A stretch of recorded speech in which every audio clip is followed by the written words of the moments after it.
Hi everyone, it's your favorite math teacher, Mr. Barbier, back with another video. So today's lesson is the exponent rules continued.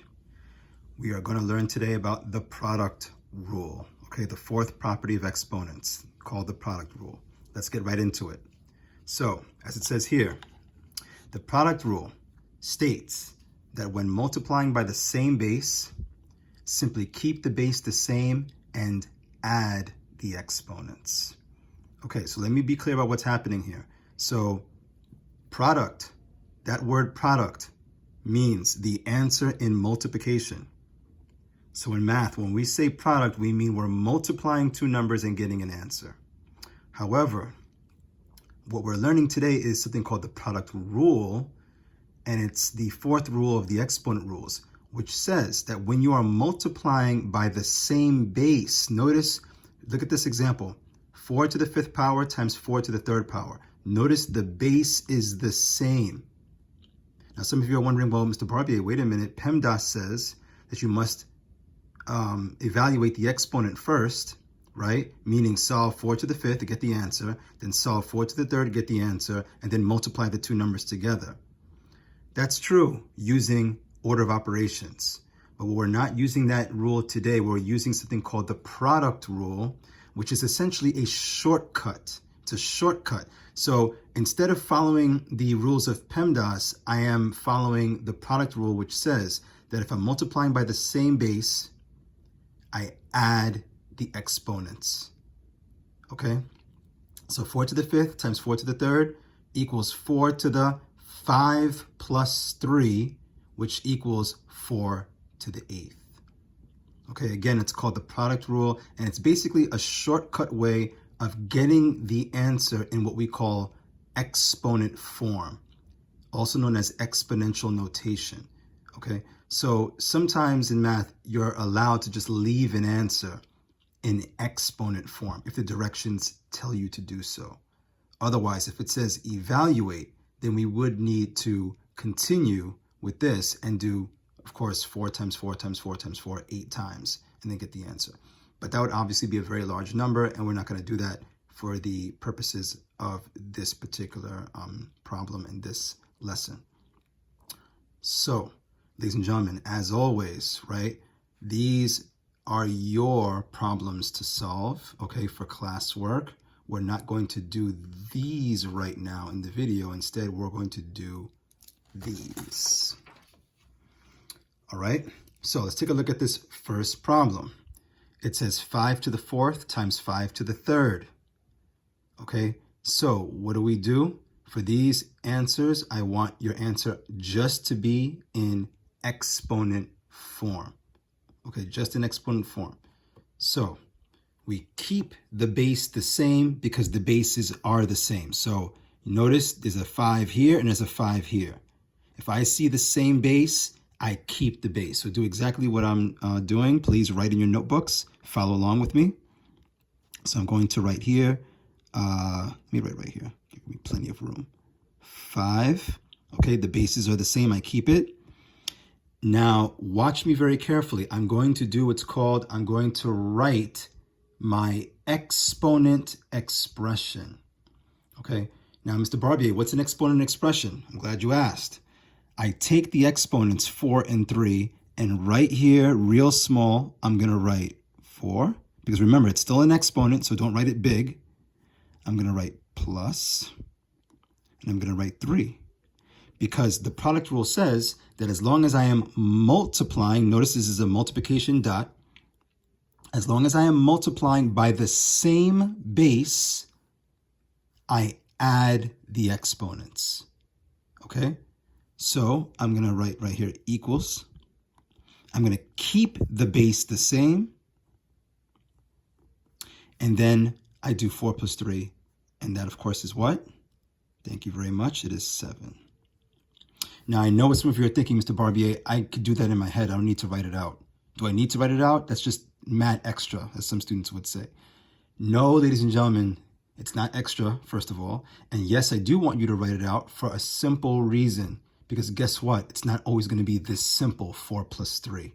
Okay, this was a very simple problem. And yes, if you have a simple problem and you want to just do it in your head, fine. But when I say simple, what I mean is something very basic like this. Now let's look at a problem that's not so basic. Okay, let's look at a problem like this. For example, what's happening here? Okay, we have 8 to the negative 7th power times 8 to the 5th power. Remember, ladies and gentlemen, I always say practice good math habits. Don't get lazy. When you get lazy, you get wrong answers. So let's keep the base, all right? And let's write the exponent expression. So it's going to be negative 7 plus, right, 5. I'm adding the exponents whenever I multiply by the same base. Okay, let's put equals. I keep the base the same. And once again, I do money and debt. Money and debt, ladies and gentlemen, is your best friend when it comes to combining like terms, when it comes to adding integers. Always use money and debt. So let's talk about that. Let's use money and debt language. Negative 7 means you owe someone $7. Positive 5 means you have $5 to give them. So give them 5 out of the 7 you owe. And what's going to be the situation? You still what? Okay, I think I heard someone say, you still owe $2. That's right. So because I owe $2, I put here negative 2. Now, some of you are thinking, wait a minute, Mr. Barbier, you can have negative exponents in math? Yes, you can. And wait a minute, folks, didn't we learn in the last video something called the negative exponent rule? Yes, we did. And guess what we're going to do in this video? We are going to apply the negative exponent rule today, okay, with this work. So let me remind you, let's do a little quick flashback. What is the negative exponent rule? Well, here it is. The negative exponent rule states, right, here it is, that when an exponent is negative, the negative sign is removed simply by converting the base into its reciprocal, and then the exponent, becomes positive. Let's look at that again, right? So when you have a negative exponent, you can remove that negative exponent, right, by converting the base into its reciprocal, and then the exponent becomes positive. So that's what we want to do with this problem. Okay, it's exactly what we want to do. So let's get back to this problem. Okay, and let's look at 8 to the negative 2nd power. I'm going to take that problem, I'm going to take that expression, and I'm going to write it in fraction form. Let's see who remembers how to do that. So we're going to take 8 to the negative 2, put it over what? Someone say it, please. Okay, someone just said 1. Very good. And then I convert this into its reciprocal. What does that mean? It means that the denominator becomes the numerator, and the numerator becomes the denominator. Okay? And then 1 goes on top. And someone say it before I do. What happens when that 8 to the negative 2 goes to the bottom of the fraction bar? Okay. Just heard someone say that the exponent becomes positive. You are correct. So I'm going to write here 8, and the 2 is now positive. Okay. So there we have it. Now, ladies and gentlemen, guess what? That exponent is pretty small, isn't it? So we know what we can do with this one. We can evaluate it further, can't we? So when you have a small exponent, when the exponent is small, meaning like 3 and below, or even 4 sometimes and below, guess what I want you to do? I want you to continue to evaluate the expression. So 1 over 8 to the 2nd power equals, someone tell me before I say it. Okay, I think I just heard someone say that 8 squared means 8 times 8, which is, let me play devil's advocate here. Is that 16? Do I put 16?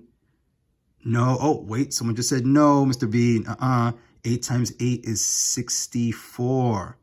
You are correct. It's not 16. 8 times 2 is 16. And I keep the 1 on top. One more quick question. Is 1 over 64 equal to 64, a whole number? Okay, someone just said no. It would be a whole number if it was 64 over what? Over 1, meaning the other way around, right? So 1 over 64 stays 1 over 64. It stays as a fraction. That is the answer. Very good. Let's move on to number 3. Okay, number 3 says 6 to the negative 1 times 6 to the 0. Okay, now, some of you may remember from the last video, Mr. Barbier, didn't you say any number to the 0 power is equal to 1? Yes, I did say that, but wait a minute, folks. We have the same base. So let's not worry about that just yet. Let's just concentrate on the fact that we have the same base and we are multiplying. So let's follow the product rule. So if I have the same base and I'm multiplying, I keep the base the same. And I do what? Someone say it. Oh, add the exponents, right? So negative 1 plus 0, okay? Which equals what, someone? Okay, obviously anything plus 0 is itself. So that's 6 to the negative 1 or negative first power. Now, wait a minute. What did I just say a few minutes ago? I do not want to keep the exponent negative. I want to make it positive. So what do? Okay, someone just said put it over 1, right? So let's do that over here real quick. I'm going to write 6 to the negative first power over 1. And then we what? Yes, we flip it to its reciprocal. And it becomes what? Okay, thank you. Yes, 1 over 6 to the 1 is now what? That exponent negative 1 now becomes a what? Ah, yes, it becomes a positive 1. But wait a minute. Before I even write it, do I need to put a positive 1 exponent? No, right, ladies and gentlemen? No, we don't. Because didn't we learn in the previous video that anything to the first power is equal to itself? Let me remind you. Let's look back. It's called the exponent rule of 1, yes? This rule states that when a base's exponent is 1, the base remains the same. Example, x to the first is equal to x. 5 to the first is equal to 5. Any base that's raised to the first power is equal to itself. So if that's the case, going back here, I do not need to put the 1 by the 6. I can leave it as just 6 because I know 6 to the first power is 6.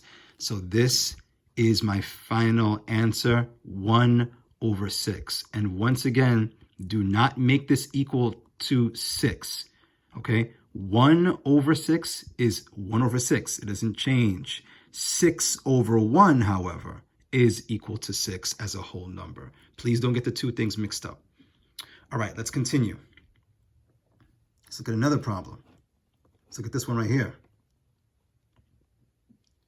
We have negative 3 to the negative 5th power times negative 3 to the positive 2 power, or negative 3 squared, right? Now, some of you are freaking out because you're like, wait a minute, Mr. B, hold on. I see negative numbers with the base. What do? You do the same thing we do with everything else, okay? The beautiful thing about math is that math never changes, okay? It always stays the same regardless of the situation. We don't change our steps. We don't change anything. So, sorry, just readjusting the camera a little bit. Get a little closer. Okay, so let's do this. I'm going to keep the base the same because the bases are the same. So I'm going to keep that negative 3. Let's keep the parentheses around the negative 3. And let's write the exponent expression. Negative 5 plus 2. Okay? Here's the negative 5. Here's the 2. We always add the exponents when we're multiplying. So I'm going to put here equals, all right? I keep the -3 as my base. I keep it, I don't change it. And now I use money and debt. I owe 5, I have 2. Someone say it before I say it. Okay, someone just said, Mr. B, you owe $3. That is correct. So because I owe, it is a -3. All right. Now, wait a minute. Once again, I see a negative exponent. Do not leave it like that. Okay. We must make that negative exponent positive. So, ladies and gentlemen, let's do that, right? We are going to take this -3 to the -3rd power and put it over what? Someone just said put it over 1. So now that it's in fraction form, I can flip it to its reciprocal, right? So again, the denominator becomes the numerator. The numerator becomes the denominator.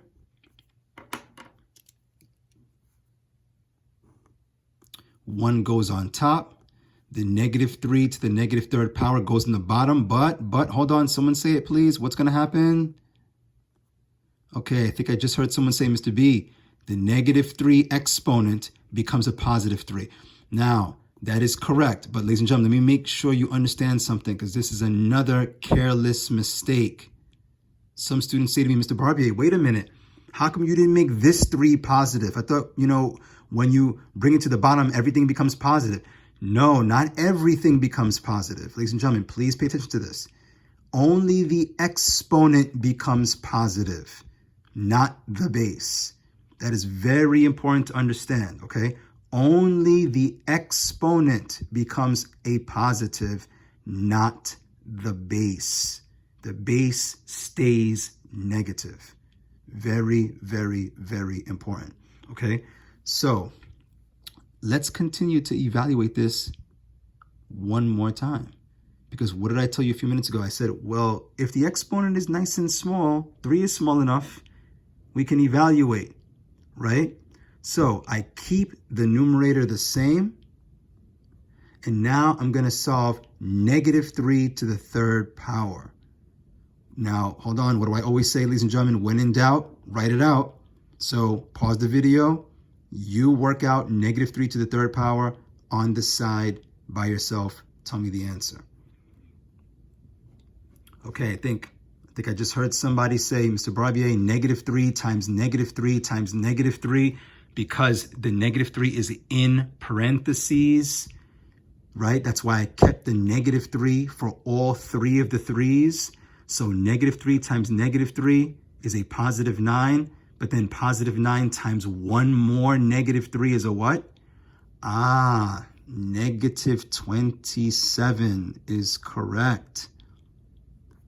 So ladies and gentlemen, here's our answer. 1 over -27, which, as you all know, could be -1 over +27, or it could be 1 over 27 with a negative sign next to the fraction bar. Remember, the negative sign can go bottom, middle, or top. But don't make both numbers negative, okay? A negative fraction, that negative can go 3 places. Bottom, middle, where the fraction bar is, or top, where the -1 is. It's all the same thing. Let's continue. Number 5. Hope I'm not going too fast for anybody. Stay with me, okay? We have a good pace going. Let's keep it going. We have 10 to the +4th power times 10 to the -4th power. All right? Pause the video. You do it. Okay. We're back, and I think someone just said, Mr. Barbier, I'm going to keep the base the same because they're both the same base. I'm going to write my exponent expression, right? 4 plus -4, all right? Because the -4 is negative, I put that in parentheses. And now I simply use money and debt. I keep the 10 the same. Okay, keep the 10 the same. And now I say to myself, if I have $4 and I owe $4, what am I left with? Someone just said 0. Correct. Now, wait a minute. Can we go further? Can someone tell me the answer, please? Can someone tell me the answer right now? The final answer? Someone just said the answer is 10. Okay, I'm sorry, but that is incorrect. Try again. Okay, I think I just heard someone say 10 to the 0 power. 0, Mr. Barbier. Sorry, good effort, but that's also incorrect. Can someone give me the right answer, please? Ah, okay, yes. Any base to the 0 power is equal to 1. That is correct. I know that's a tricky one to remember, ladies and gentlemen, but you must remember that. You must remember that any base except 0, okay, any base except 0 to the 0 power is equal to 1. My final answer is 1.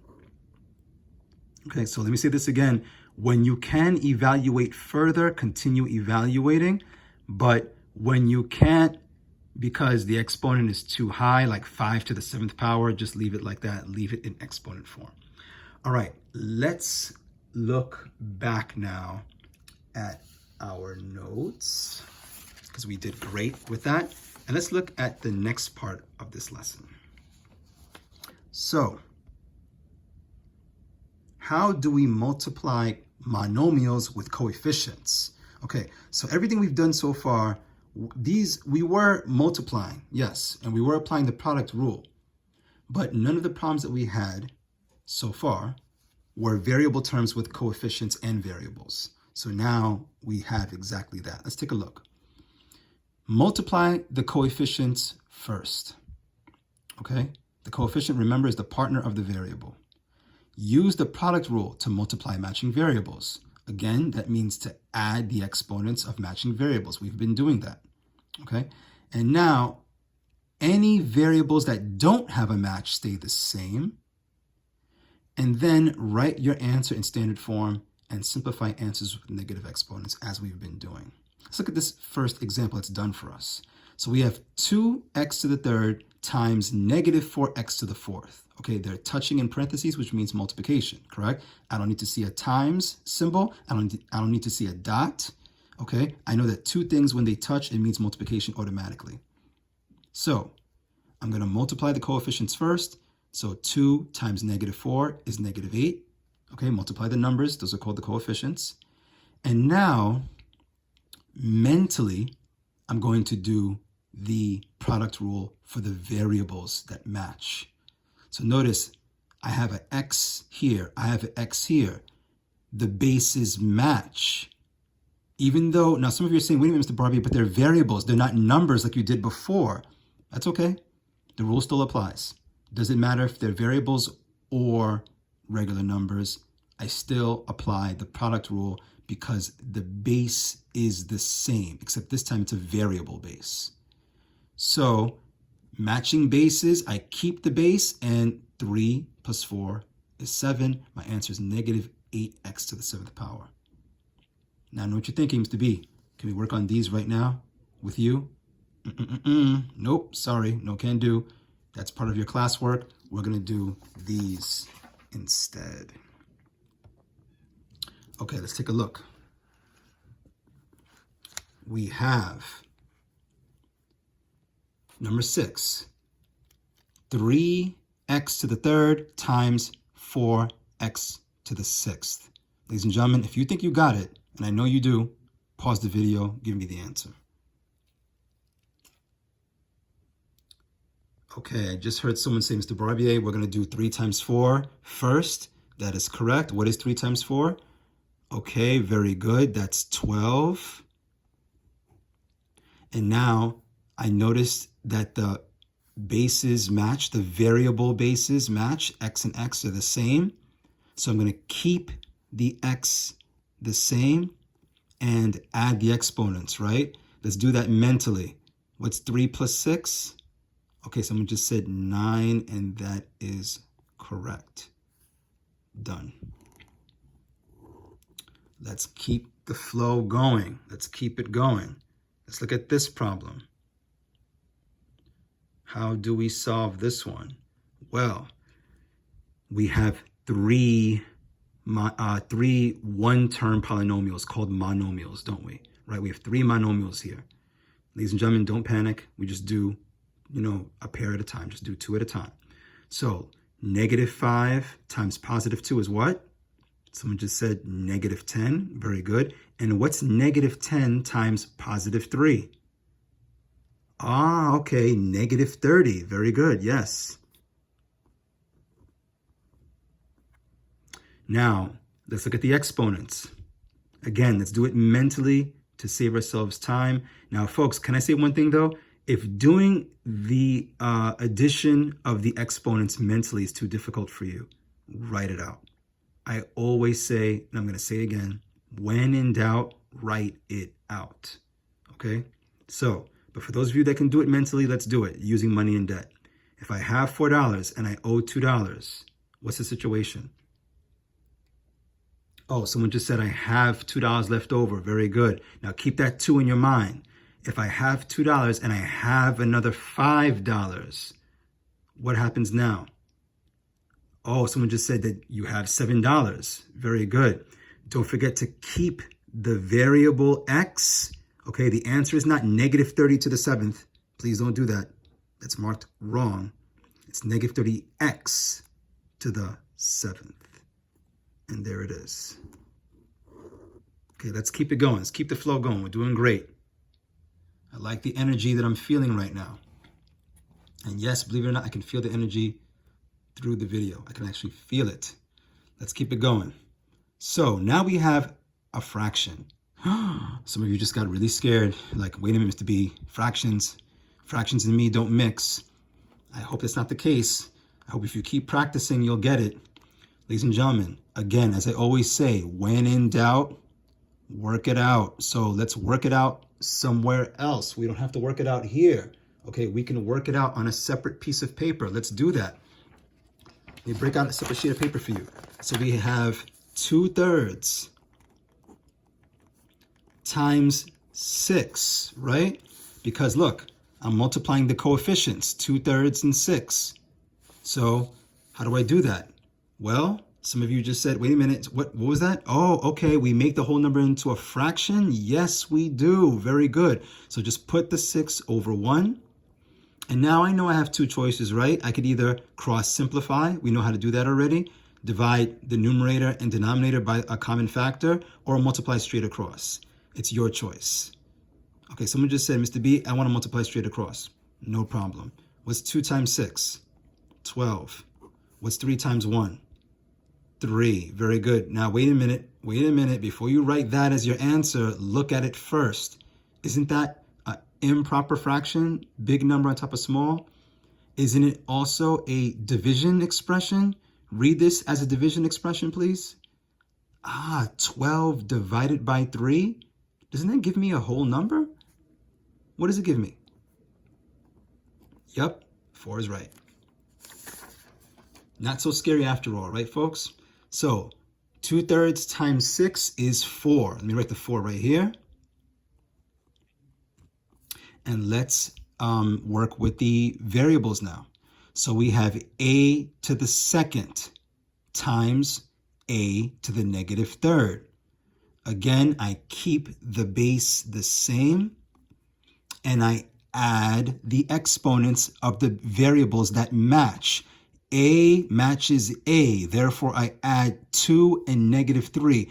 Please don't add anything else. You're not adding 2 plus -3 plus, you might say, do we add the 4 too? No. That exponent 4 goes with B. It's a different variable, right? It's a different variable. So you only add the exponents for the matching variable bases. Okay? The matching bases, we add those exponents. That's the only time we add exponents. Don't add exponents for variables that don't match. So a squared times a to the -3rd. I add the exponents using money and debt. I have $2, but I owe $3. I don't have enough money to pay my debt, so I still owe how much? Someone just said -1. Very good. Now, folks, some of you are thinking, wait a minute, Mr. B, but you said if it's a 1, I don't have to put it. That's if it's a positive 1, you don't have to put it. If it's a -1, I do put the negative and the 1. Okay, let's continue. I have here B. It's not a 6, by the way, that's a B. I have here B and I have here b to the fourth. So let me play devil's advocate again. I'm going to say, okay, so I have matching bases. I keep the base the same, and I add the exponents. 0 plus 4, 4. Is that right? Okay, I just heard someone say, no, Mr. Barbier, because any base that doesn't have an exponent always has an invisible what? 1. Oh, that's right. Yes, don't forget that invisible 1. So what I'm adding then is I'm adding 1 plus 4, correct? Which is what? Someone just said 5. You are correct. And so far, so good. But wait a minute. Wait, negative exponent. What do? I'm going to make that negative a positive. Now, folks, how do I do that? Some of you are saying, wait a minute, but Mr. Barbier, before when we were flipping it, we didn't have all this extra stuff. We didn't have this 4 over here. We didn't have the b over there. What do? Ladies and gentlemen, we do. We always do, but we're doing it just a little bit different. So just watch me very carefully. We're still going to take this and put it over 1. That doesn't change, okay? Take the whole thing and put it over 1. But here's the difference. The difference is I'm not going to flip the entire fraction. Watch me very carefully. I keep the fraction bar. And remember, we learned this already. If you go back to the very first video on exponent rules, we learned this already, okay? What we do is we only move the base that has the negative exponent, okay? Let me remind you. Let me bring something back. Let me bring back this note real quick. Remember this note from the previous video? Move the bases whose exponents are negative across the fraction bar. Leave the other bases with positive exponents where they are. Okay? We have to remember that note. So, ladies and gentlemen, where do you see a negative exponent? A to the negative 1. That gets moved across the fraction bar to the bottom. And what happens to that negative 1? Okay, someone just said it becomes a positive 1. Question, do I have to put the positive 1 now that it's positive and it's a 1? No, I don't. So I'm just going to put A. Question, the 4, does the 4 join the A on the bottom? No, it does not. Very good, because the 4 has an invisible exponent of its own, doesn't it? That invisible exponent is an invisible 1 right here. And since that 1 is positive, it stays on top. What about the B? Well, the B has a visible exponent, 5, which is also positive. It also stays on top. And this is my final answer. Okay? Ladies and gentlemen, this is much easier than you think. Once we get into a flow, you're not going to be nervous or scared or worried anymore. Don't worry. We only got 2 problems left. Let's do it. Okay. First of all, first step, I see 3 monomials. Okay. Question. What do we do first? Okay. Someone just said, Mr. Barbier, we multiply the coefficients. You are correct. Wait a minute. I don't see a coefficient here. What do we do? Oh, okay. Give her a partner. Give X a partner. Yes, we're going to give X a partner. An invisible 1, right? Now let's multiply the coefficients. What's 1 times 4? Someone just said 4. Very good. What's 4 times negative 9? Someone just said negative 36. That is correct. Okay, now let's multiply matching variables. Only the matching variables am I looking at. What variables match? Let's start with X. Let's go in alphabetical order. I see X to the negative 4th. I see X, and I see no X over here. So since there's no X over here, guess what, ladies and gentlemen? I'm not even looking at that right now. I'm only looking at these 2. Okay, so let me just say negative 4. First of all, let me keep the X. Sorry, drop the X. Negative 4 plus 0, negative 4, right? Oh, wait a minute. What? Wrong? Oh, of course, yes. X has an invisible exponent of 1. You know what? As a matter of fact, ladies and gentlemen, you know what we're going to do real quick? Let's put those negative ones wherever we need to. Let's make that a rule, okay? Where do you see a variable base with no exponent? Oh, wait a minute, z doesn't have an exponent either, so let's put that 1. Now we're good? Yes, we're good. Okay, let's go back. So x to the negative 1, x to the first. Add the exponents. I owe 4, I have 1. What's the deal? Someone just said I owe 3, negative 3, that's correct. Let's continue. We're done with x, right? Let's look at y. I see no y in this monomial. I see a y to the 4th here, and I see no y over here.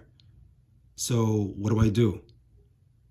Oh, wait a minute. We just drop it down and leave it the same? Yes, we do. We don't do anything with the y to the 4th. We leave it exactly the same because there's no matching y's in anywhere in this problem. Okay? Let's look at z, because notice we're going alphabetical order, right? X, Y, Z. Let's go in alphabetical order. Where do I see a z? I see no z here. I see a z to the 1st here, and I see a z to the 5th here. So what do? We keep the z and we add the exponents, right? Everybody, 1 plus 5 is 6. Am I done? Okay, wait, someone just said, Mr. Barbier, no, you're not done because you have a negative exponent. Remember, I don't care about the negative 36, that's fine. But I have a negative exponent. What do? If you know, pause the video and do it. Someone just said, I draw a fraction bar. I put the whole thing over 1. And then hold on, do this. And then anything that is, any base that has a negative exponent drops to the other side of the fraction bar, correct? So that x to the negative 3rd goes where? Someone just said on the bottom. And that 3, the exponent 3 becomes what? Oh, positive, very good. And then what about everything else? Oh, it just stays on the top. You are correct.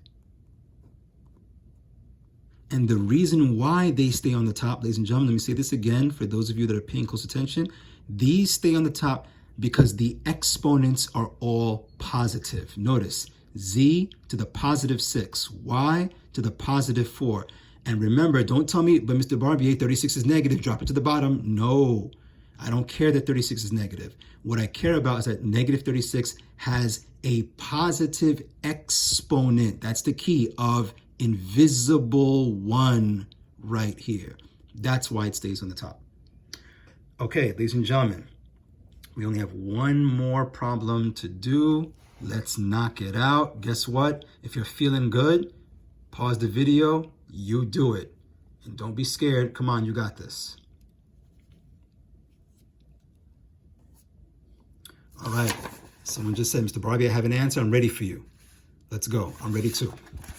So we have 5/6 times 1/2 times 12. We have to multiply the coefficients first, right? So let's do that. When in doubt, write it out. So 5/6 times what again? 1/2 times 12.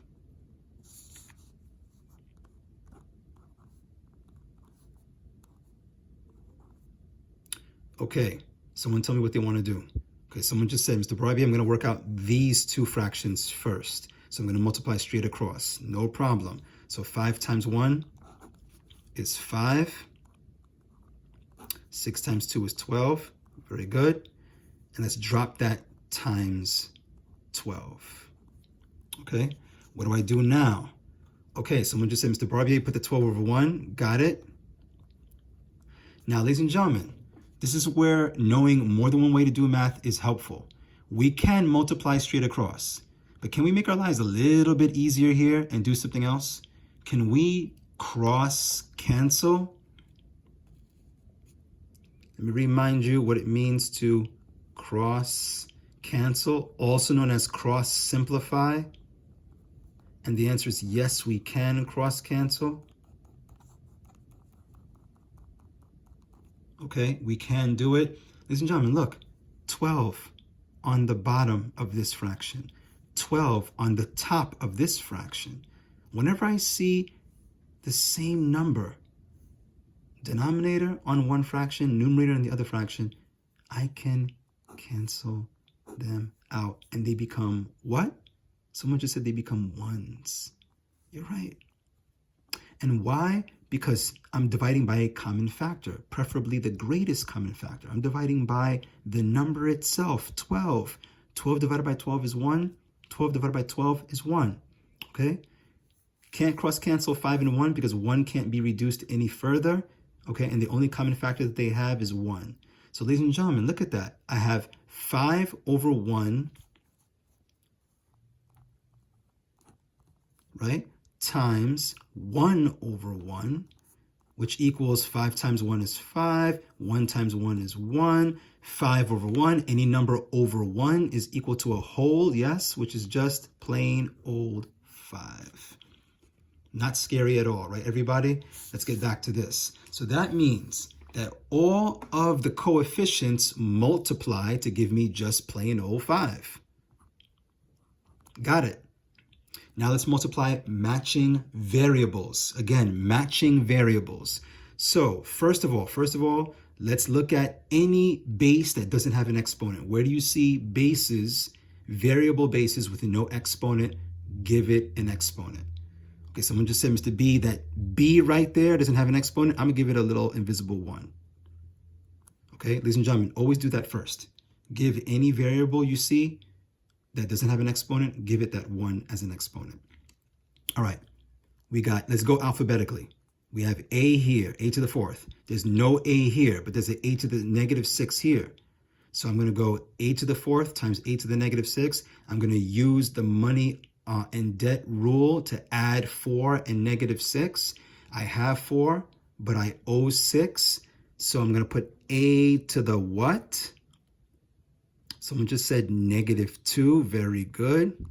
And now let's go from A to B. Well, I see B to the 1st here, and I see B to the 2nd here, and this doesn't have a B, so don't worry about this one.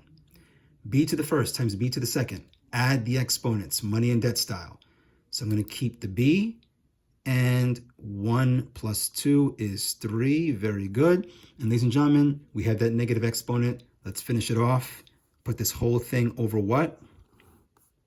Someone said put it over 1, correct? And now let's do what we know how to do.